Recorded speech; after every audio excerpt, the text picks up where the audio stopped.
Sir, सांस के patient को जल्दी आराम क्यों नहीं मिलता? वो पूरी तरह से ठीक क्यों नहीं हो पाते हैं? ठीक है, आपका क्वेश्चन ये है कि सांस के मरीज पूरी तरह से ठीक नहीं होते हैं या ठीक भी होते हैं तो फिर भी हो जाते हैं, सांस फूलता रहता है, अक्सर ऐसा होता है।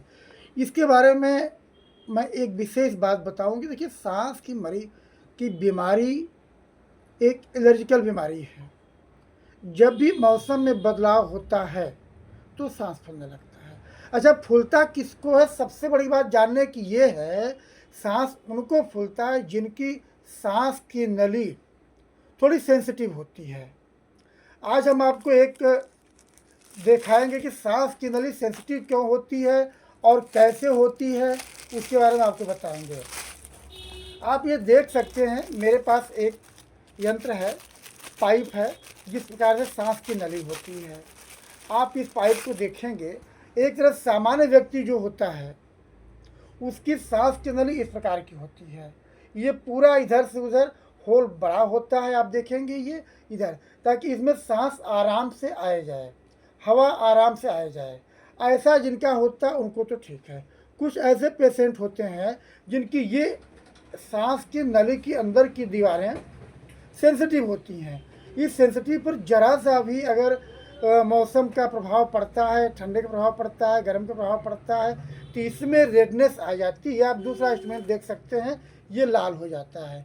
जब ये लाल हो जाता, लाल है, सेंसिटिव है, इस पर किसी प्रकार का हवा का, धुआं का, डस्ट का ट्रैगर फैक्टर होता है, तो इसमें ये सूजन आ जाती है। अब ये सूजन आ जाती है तो ये नली हो जाती है पतली।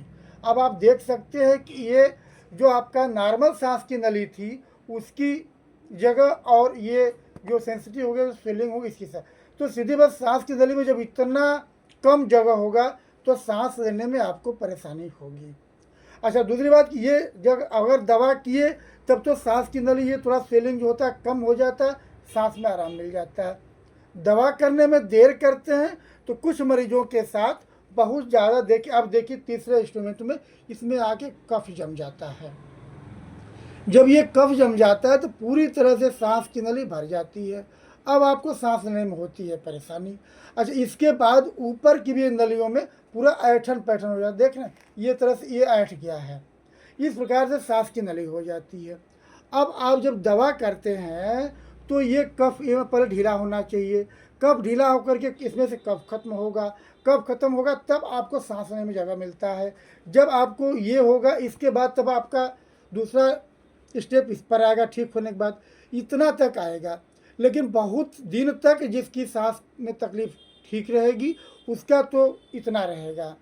अब यही उसका नॉर्मल हो जाता है।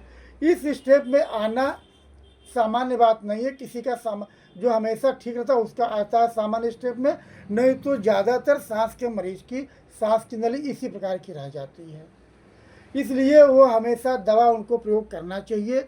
अगर वो ठीक है तो ऐसा नहीं कि दवाई छोड़ देना चाहिए, ठीक रहने के बाद भी अपने बचाव के लिए दवा करते रहना चाहिए। लेकिन ये सोचेंगे कि नहीं, जब सांस फूलेगा तब दवाई खाएंगे, सांस नहीं फूलेगा तो क्यों दवाई खाएं। एलर्जी की दवाएं और सांस न फूले, इसके लिए आपको रेगुलर सुरक्षा रखने के लिए दवाई करना पड़ेगा। ये नहीं सोच के चलना है कि अब तो सांस ठीक है अब दवाई क्यों करें। दवा आपको रेगुलर लेना पड़ेगा इसके लिए। चैनल